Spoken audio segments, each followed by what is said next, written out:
Hello everyone, कैसे हो आप सभी लोग। उम्मीद करती हूँ बहुत अच्छे होंगे। तो आज मैं यहाँ पे आपके कुछ सवालों का जवाब देने के लिए आई हूँ। आप लोगों ने मेरे कश्मीर ब्लॉग्स, वीडियोस, फोटोज़ को बहुत ज़्यादा प्यार किया, बहुत ज़्यादा सपोर्ट किया है, उसके लिए बहुत बहुत धन्यवाद दिल से। और काफ़ी सारे क्वेरीज आए हैं कश्मीर ट्रिप को लेके कि आप लोगों ने कौन सा ट्रिप बुक किया था, आप लोगों का क्या कॉस्ट पड़ा, एवीसी वैली का क्या कॉस्ट पड़ा, और वहाँ पे एक्टिविटीज़ के क्या कॉस्ट हैं, होटल के क्या हैं। तो सारा चीज़ आप बहुत अलग अलग तरह से कमेंट आ रहे हैं, यूट्यूब पे भी, फेसबुक पे भी और इंस्टाग्राम पे भी। तो मैं उसी से रिलेटेड आज ये वीडियो बना रही हूँ ताकि आप लोगों के सारे सवालों के जवाब एक ही वीडियो में मिल जाए। सबको अलग अलग कमेंट करना पॉसिबल नहीं होता है। तो यहाँ पे मैं सबसे पहले ये बता दूँ कि ये जो हमारा कश्मीर ट्रिप था वो मार्च का था। हम लोग 20 मार्च को श्रीनगर पहुँचे थे और 20 मार्च को श्रीनगर से हम लोग चले गए थे गुलमर्ग। ठीक है, और हम लोगों ने ट्रिप बुक किया था। तो पर हेड हम लोगों को ट्रिप पड़ा था 15,000। तो 4 लोग थे तो हम लोगों का 60,000 का ट्रिप पड़ा था। उसमें हमारा जो टिकट था वो इंक्लूडेड नहीं था, यानी कि हमारा फ्लाइट का जो टिकट था, ट्रेन का था, वो अलग से हमारा था। 60,000 के ट्रिप में हम लोगों को मिला था एक ड्राइवर, एक गाड़ी, जो कि आपको एयरपोर्ट, फर्स्ट डे से एयरपोर्ट से लेकर लास्ट डे एयरपोर्ट तक छोड़ने तक आपके साथ रहेगा। और 6 नाइट और 7 डेज का हमारा ट्रिप था। उतने दिन ड्राइवर और गाड़ी आपके साथ रहेगा, जहाँ भी जाना है वो लेके जाएंगे। दूसरा, हम लोगों का होटल उसके अंदर था, जहाँ श्रीनगर में हम लोग का 2 दिन का स्टॉपेज था, 2 नाइट स्टे था। पहलगाम में हम लोग का 2 नाइट स्टे था और गुलमर्ग में 1 नाइट स्टे था। सोनमर्ग में हमारा कोई स्टे नहीं था और 1 दिन हाउस बोट में स्टे था। तो 6 नाइट हमारा स्टे था, 7 डेज। ठीक है, तो ये पूरा होटल्स उसके अंदर था। ट्रिप के अंदर गाड़ी था, ड्राइवर था और उसके अंदर हमारा 1 आवर का शिकारा राइड था डल लेक में। ठीक है, इसके अंदर ये सारी चीज़ें थे। टिकट इसके अंदर नहीं था। 60,000 के ट्रिप में हम लोग काफ़ी सेटिस्फाई थे, क्योंकि जो होटल्स वगैरह थे उसका सर्विस बहुत अच्छा था, होटल्स बहुत अच्छा मिल रहा था, 3 स्टार होटल सब जगह पे दिए हुए थे। और खाना उसमें ब्रेकफास्ट और रात का डिनर ये इंक्लूडेड था उस ट्रिप। तो ये हो गया ट्रिप से रिलेटेड बातें। अब हम लोग वहाँ पे गए थे 6 नाइट 7 डेज के लिए। तो हम लोग कहाँ गए, कब गए, कैसे गए, ये सारी चीज़ें आपको मैं बताती हूँ।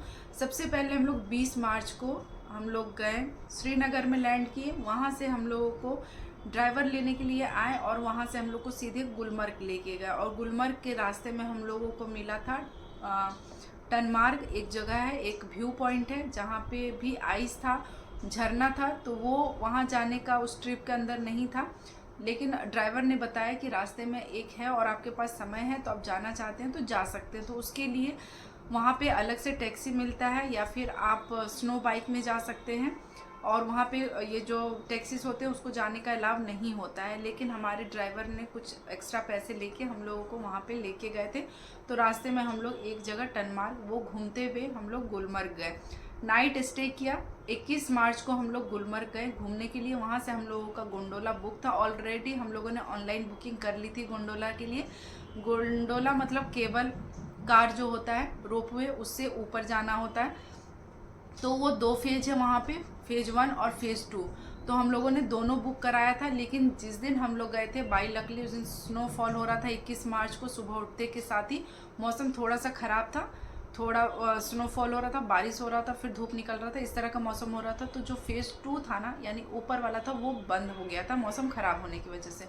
तो उसका जो टिकट का पैसा होता है ना, वो वापस आ जाता है। अभी तक तो नहीं आया है, कई लोग बोल रहे थे 7 दिन में भी आता है, 15 दिन में भी आता है, महीने भी लग जाते हैं। तो उसका पैसा रिटर्न आपको आपके अकाउंट में मिल जाता है। तो हम लोग फेज 1 को में वहाँ पे स्नोफॉल हो रहा था, बहुत सारा बर्फ़ था, बहुत इंजॉय किए और गोंडोला राइड से गए। आप चाहें तो इधर से जाते समय गोंडोला से जा सकते हैं, वापस आते समय स्लेज से आ सकते हैं। वो जो लकड़ी की होती है जिसमें आदमी खींचते हैं उसको स्लेज कहा जाता है। तो स्लेज बुक करके भी आप नीचे आ सकते हैं। उसके लिए आपको वहाँ पे 1700-1800 2000 तक चार्ज करेंगे। आप जितना बार्गेनिंग करके उनसे आ सकते हो, 1000 1200 1300 रुपये में भी लेके आते हैं। तो ये आपके ऊपर है। हम गोंडोला से गए थे और गोंडोला से ही वापस आए थे। ये हो गया। वहाँ पे एक्टिविटीज़ की बात करें तो वहाँ पे 2-3 तरह के एक्टिविटीज़ होते हैं। एक स्नो बाइक है, एक स्कीइंग है और एक स्लेज है। तो हम लोगों ने स्कीइंग किया था। स्कीइंग में बहुत ज़्यादा बार्गेनिंग था, उसके लिए आपको 1800 200 भी बोलेंगे, 2500 भी बोलेंगे, आप जितना बार्गेनिंग कर पाओ मोल भाव करके कम करा सकते हो। हम लोगों ने 1000 रुपये में किया था, कई लोगों का हमने 1300 रुपये में भी सुना, कई लोग 800 रुपये में भी किए थे। ठीक है, तो ये आपके ऊपर है कि आप कितना बार्गेनिंग उस जगह पे कर सकते हो। अब बात आती है स्नो बाइक का, तो स्नो बाइक का जो रेट है वो फिक्स है। उसके शॉर्ट राउंड का आपको 1000 पे करना पड़ेगा और लॉन्ग राउंड राइड का आपको 2000 पे करना पड़ेगा। तो हम लोगों ने शॉर्ट राइड किया था तो 1-1000 करके हम लोगों को पर हेड लगा था। स्कीइंग किया था उसके 1000 लगे और स्नो बाइक के 1-1000 लगे। तो ये हो गया गुलमर्ग का। उस दिन भर हम लोग गुलमर्ग में मस्ती की और शाम को हम लोग को जाना था पहलगाम। एक रात स्टे किए। 21 मार्च को हम लोग गुलमर्ग घूमे। 21 मार्च की शाम को 4 बजे हम लोग निकल गए थे पहलगाम के लिए। पहलगाम वहाँ से 170 या 190 किलोमीटर समथिंग है, 2-2.5 घंटे का रास्ता था। तो हम लोग वहाँ पे रात को पहुँच गए, 7 या 8 बज रहे होंगे जब हम लोग पहलगाम पहुँच गए। वहाँ पे भी होटल बुक था ट्रिप के अंडर। तो वहाँ पे हम लोग नाइट स्टे किए, डिनर किए, उसके बाद रात में वहाँ पे रुके और अगले दिन हम लोग निकल गए बाईसरन वैली के लिए। बाईसरन वैली में जो पोनी राइड होता है, ठीक है, तो वहाँ जाने के बाद हम लोगों को पता चला कि वहाँ ना हम पैदल से जा सकते हैं ना ही गाड़ी से। वहाँ एकमात्र सुविधा है पोनी राइड, यानी घोड़े से ही जाने का रास्ता है। तो वहाँ पोनी बुक करने का जो था ना वो मैक्सिमम मतलब सबसे लास्ट तो जो 6700 ये मैक्सिमम रेट है वहाँ का। और उसमें क्या है 6-7 पॉइंट हैं, तो उसमें भी आपके ऊपर डिपेंड करता है कि आप कितना पॉइंट घूम सकते हो। मतलब जो मिनी स्विट्जरलैंड बोला जाता है वहाँ तक जाते हो, वो भी लॉन्ग रास्ते से सारा व्यू पॉइंट कवर करते हुए, तो आपको 6700 पे करने पड़ेंगे और उसमें से आप जितना बार्गेनिंग कर सको। ठीक है, यदि आपको उसमें से 2-3 पॉइंट घूमने हैं उस हिसाब से आपको पे करना पड़ेगा। आपको 4 पॉइंट घूमना है तो उसके हिसाब से आपको लेके जाएंगे। अलग अलग रास्ता होता है मतलब। लेकिन उससे पहले ये बता दूं कि वो रास्ता काफ़ी ज़्यादा डेंजरस है। और सबसे पहली बात, यदि आप जनवरी-फरवरी में जा रहे हो तो वो रास्ता बंद रहता है मिनी स्विट्जरलैंड का, वहाँ जाने का रास्ता नहीं होता क्योंकि पूरे रास्ते में बर्फ़ होता है और बर्फ़ में घोड़े नहीं चलते हैं, गाड़ी तो खैर चलेगा ही नहीं। तो ये रहा। और सबसे हम लोग जब गए थे तो वो मौसम अच्छा था, पोनी राइड हो रहा था, लेकिन काफ़ी डेंजरस रास्ता था। यदि बहुत छोटे बच्चे हैं या फिर बुजुर्ग हैं तो मैं कहूँगी कि वैसा रिस्क ना लें। लेकिन हाँ, आप कुछ एडवेंचर करना चाहते हैं, मस्ती करना चाहते हैं, रिस्क लेना चाहते हैं तो आप वहाँ पे बाईसरन वैली जा सकते हैं। हम लोग भी गए थे, लेकिन जाने से ज़्यादा आने का जो रास्ता था वो काफ़ी डेंजरस था क्योंकि जब पहाड़ पे चढ़ाई थी तब तो चढ़ रहे थे तो थोड़ा डर लग रहा था, बट उसी पहाड़ पे जब घोड़े उतर रहे थे ना तो हमारी जान निकल रही थी। मैं बताऊं सच्ची जान निकल रही थी। कीचड़ बहुत ज़्यादा, पत्थर, पानी, पेड़, पहाड़, मतलब पूरे रास्ते आपको मिलेगा। लगभग 3 से 4 किलोमीटर का रास्ता पड़ जाता है, 5 किलोमीटर समथिंग पड़ जाता है। तो ये पूरा रास्ता आपको सिर्फ पोनी से ही सफ़र करना है, आप उतर नहीं सकते हो बीच में। ठीक है, तो ये हो गया हमारा 22 मार्च का बाईसरन वैली का। उस दिन हम लोग होटल शाम पहुंच जाते हैं, फिर शाम को हम लोग होटल में ही आराम करते हैं। नेक्स्ट डे यानी 23 मार्च को हम लोग निकलते हैं एबीसी वैली के लिए, वो भी पहलगाम में ही है। तो एबीसी वैली के लिए जो है अलग से टैक्सी जाती है। जो टैक्सी आपका ऑलरेडी ट्रिप के अंदर है वो वहाँ नहीं जाती है, वहाँ पे जाने के लिए अलग से यूनियन बनी है, तो यूनियन का टैक्सी आपको बुक करना पड़ेगा तो आप एबीसी वैली जा सकते हैं। एबीसी वैली का मतलब है A for Aru valley, B for Betaab valley और सी फॉर चंदनवाड़ी वैली। ये 3 वैली एक ही रूट में पड़ती है। तो सबसे पहले हम लोग चले गए थे आरू वैली क्योंकि वो सबसे लास्ट में था। वहाँ पे हम लोग गए तो हम लोग जिस समय गए थे वहाँ पे बर्फ़ नहीं था। यदि आप फरवरी में जा रहे हैं तो वहाँ पे भी आपको स्नोफॉल मिल सकता है, बहुत सारा बर्फ़ मिल सकता है। बट हम लोग जब गए थे तो बर्फ़ मेल्ट हो रहा था तो ग्राउंड गीली थी। ठीक है, वहाँ पे किनारे किनारे पहाड़ों में बर्फ़ थी और जो फील्ड था उस पर बर्फ़ नहीं था आरू वैली में। फिर रास्ते में आते समय हम लोग को चंदनवाड़ी वैली मिला, तो वहाँ हम लोगों को स्नो मिला, तो वहाँ पे हम लोगों ने बर्फ़ में मस्ती की। और उसके बाद हम लोग आ गए बेताब वैली। तो बेताब वैली में सनी देओल का कोई गाना शूट हुआ है, वही है बेताब वैली। बेताब वैली नेचुरल नहीं है, उसको बनाया हुआ है, मतलब नदी गई है उसके किनारे से उसको मॉडिफाई करके बनाया हुआ है, जिसमें भी बर्फ़ रहता है फरवरी के टाइम में और आपको मार्च में भी थोड़ा बहुत बर्फ़ मिलेगा। बट हम लोग मार्च के लास्ट वीक में गए थे तो वहाँ पे भी हम लोग को बर्फ़ नहीं मिला था, किनारे किनारे बर्फ़ था। तो बेताब वैली घूमने के बाद फिर हम लोग वहाँ से उसी दिन हम लोगों को एबीसी वैली जिस दिन घूमे उसी दिन हम लोगों को वापस आना था श्रीनगर। तो वहाँ से हम लोग शायद 5 बज गए थे घूमते घूमते। तो फिर हम लोग वहाँ से फिर वहाँ जो टैक्सी हमने बुक की थी वो टैक्सी छोड़ के अपनी टैक्सी में आए। और टैक्सी का वहाँ का जो बात करें तो वो टैक्सी भी अलग अलग तरीके की मिलती है और अलग अलग जगह की मिलती है। जैसे वो 3 वैली हैं और बीच में बहुत 2-3 व्यू पॉइंट आते हैं, तो आपको सब कवर करना है तो उसके अलग चार्ज है। आपको यदि एक वैली जाना है उसका अलग चार्जेज है। गाड़ी के हिसाब से अलग अलग चार्जेज है, बड़ी गाड़ी छोटी गाड़ी जो भी। तो हम लोग ने इटियोस किया था और हम लोगों को पड़ा था वहाँ पे 2600 रुपया पड़ा था। अलग से टैक्सी की थी और एवीसी वैली घूमने के लिए। उस दिन हम लोग फिर आए शाम को और श्रीनगर के लिए निकल गए। श्रीनगर जाके हम लोग नाइट स्टे किए और नेक्स्ट डे हम लोग चले गए सोनमर्ग। सोनमर्ग वहाँ से 100 किलोमीटर था श्रीनगर में जिस होटल से हम लोग रुके थे। और वहाँ से 100 किलोमीटर जाने के बाद वहाँ पे अच्छा खासा बर्फ़ मिला। यदि आप फरवरी जनवरी में जा रहे हो, यदि बर्फ़बारी हो रही है यानी स्नोफॉल हो रहा है, तो सारे रास्ते आपको जाम मिलेंगे, आपको बहुत पीछे ही रोक दिया जाएगा या फिर सोनमर्ग तक आप जा भी नहीं पाएंगे।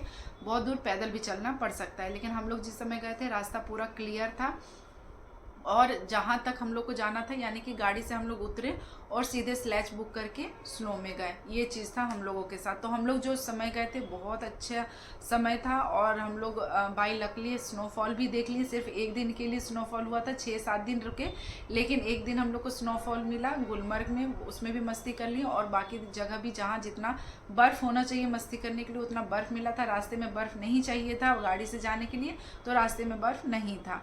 उसके बाद सोनमर्ग में सबसे बड़ी बात यह है कि वहाँ पे बार्गेनिंग बहुत ज़्यादा होता है, ठगी बहुत ज़्यादा होता है, तो वहाँ पे थोड़ा सा संभल के रहना है। कश्मीर में या फिर कहीं भी टूरिस्ट प्लेस में आप जाते हैं तो ठगी सब जगह होता है टूरिस्ट के साथ, ठीक है। तो सेम वही कंडीशन कश्मीर में भी था। तो कश्मीर में भी थोड़ा आपको संभल के रहना है। बार्गेनिंग बहुत ज़्यादा आपको करना है। किसी एक आदमी पे आपको ट्रस्ट नहीं करना है, चाहे वो कितना भी आपसे अच्छा बोल रहे हैं चाहे मीठा बोल रहे हैं। ये चीज़ आपको सोचना पड़ेगा, क्योंकि कश्मीर सोनमर्ग में हमारे साथ बहुत बड़ी ठगी हुई थी, ठीक है। तो सोनमर्ग में जाते के साथ हमने स्लेज बुक किया क्योंकि ऊपर जाना था। वहाँ पे अब कहीं भी इंसान जाता तो बहुत सर्च करके जाता है, गूगल से देख के जाता है, तो वैसे ही हम लोग देख के गए थे। वहाँ पे ग्लेशियर पॉइंट था तो वहाँ जाना था और वो नीचे से कम 3 से 4 किलोमीटर का रास्ता था, तो वहाँ पे जाना था। तो वहाँ पे जैसे उतरे गाड़ी से वैसे स्लेज वाले आए और बोले कि आपको ग्लेशियर तक लेके जाएंगे और पर हेड आपको 1800 रुपया लगेगा, मतलब एक स्लेज का 1800 रुपया लगेगा। फिर हम लोगों ने बार्गेनिंग करते हुए 1000 पे फाइनल किया कि 1000 पर हेड आप ले लो और ले चलो। फिर उन्होंने बोला कि नहीं 4000 नहीं 5000 आप दो, 5000 में ले चलेंगे। तो हम लोग भी तैयार हो गए क्योंकि 4 किलोमीटर के बाद था और लोग हाथों से खींच के ऊपर लेके जाते, तो हम लोगों को भी दया आया, लगा कि ठीक है इंसान का मेहनत लगेगा तो मेहनत का देना चाहिए। तो हम लोग भी 5000 में तैयार हो गए और हम लोग स्लेज पे बैठ गए। स्लेज पे बैठने के बाद पैसे दिए, उसका अफसोस नहीं है, लेकिन उन लोगों ने जो वहाँ पे ठगी की वो मैं बताती हूँ आगे। हम लोग स्लेज में बैठे, ऊपर लेके गए, 4 किलोमीटर की जगह 400 मीटर भी नहीं गए और उन लोगों ने उतारा स्लेज से और बोला कि बस यही है, आप यहाँ उतर जाओ, पहुँच गए ग्लेशियर। तो मैंने पूछा ग्लेशियर कहाँ है? बोले यही है ग्लेशियर। एक पहाड़ी पे चढ़ा के बोलते यही है ग्लेशियर। तो वहाँ पे हम लोगों का हुआ दिमाग ख़राब। हम लोगों ने बोला ये क्या बात है भैया, ग्लेशियर क्या होता है नहीं होता है ये हम लोगों को क्या नहीं पता है? आप ऐसे क्यों बेवकूफ़ बना रहे हो? 4 किलोमीटर का बोल के 400 मीटर भी नहीं लेके आए हो और आप बोल रहे हो कि ग्लेशियर पहुँच गए। तो ये सारी चीज़ें हुई वहाँ पे। उसके बाद थोड़ी बहस करने के बाद हम लोगों को थोड़े दूर और लेके गए वे लोग।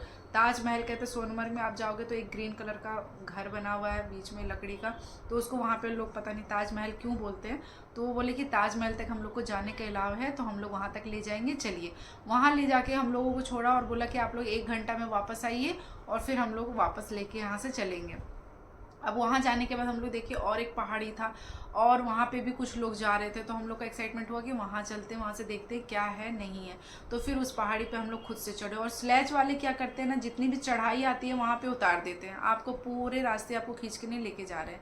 तो मुझे तो ऐसा लग रहा था कि हमने बेकार में ही स्लेज बुक कर लिया, इससे अच्छा तो पैदल चले जाते, क्योंकि जो चढ़ाई थी वो तो अपन चढ़ ही रहे थे पैदल।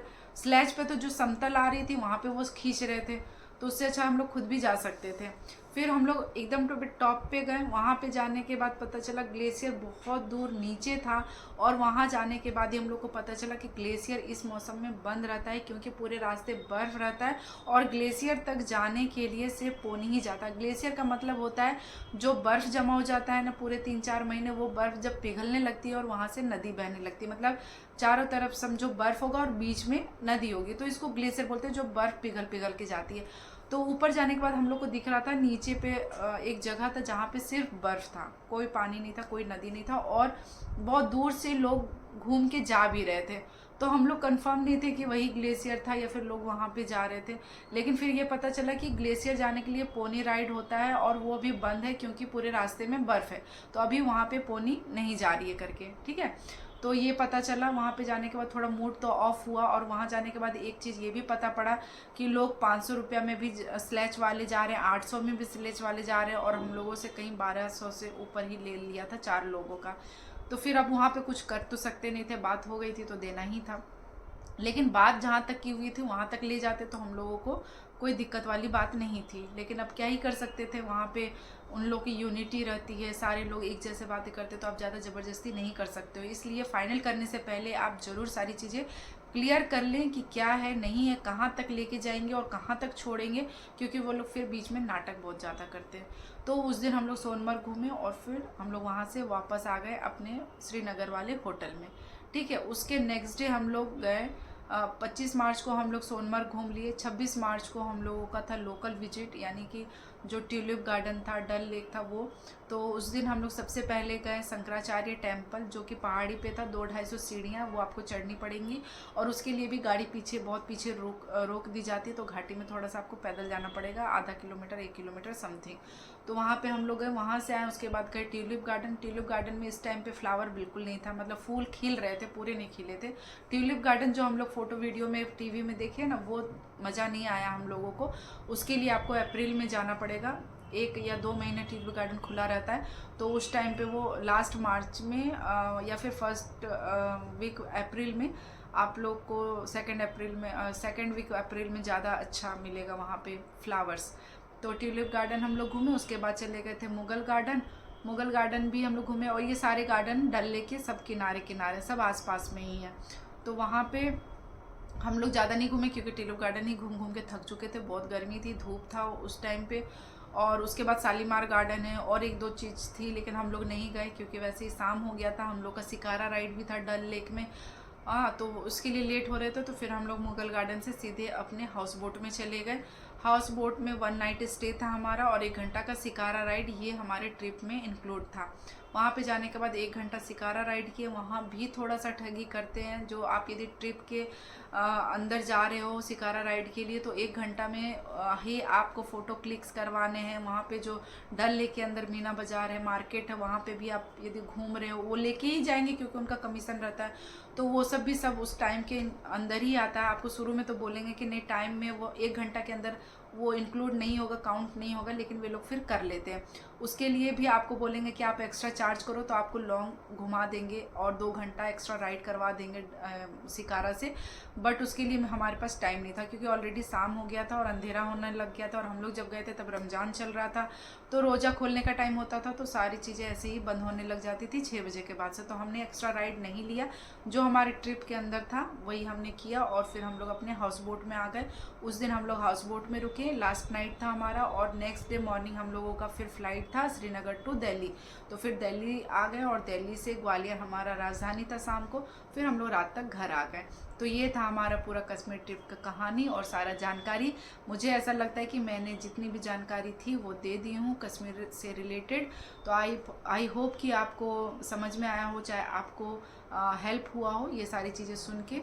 तो यदि अच्छा लगा हो वीडियो, तो जो भी जाने वाले हैं या फिर आप जाना चाहते हैं तो इस चीज़ को शेयर कीजिए ज़्यादा से ज़्यादा इस वीडियो को, ताकि सबको हेल्प मिल सके। और मैं अभी वीडियो कैसा लगा फ्रेंड्स प्लीज़ कमेंट में ज़रूर बताइएगा। और सबसे लास्ट में मैं एक बात ज़रूर कहना चाहूँगी कि यदि आप कश्मीर का प्लान कर रहे हो तो ज़रूर करो और ज़रूर जाओ, बहुत सुंदर जगह है। बिल्कुल जो धरती का स्वर्ग बोला जाता है ना, वो क्यों बोला जाता है कसम से मैं बता रही हूँ, जाने के बाद पता चला, बहुत सुंदर जगह है।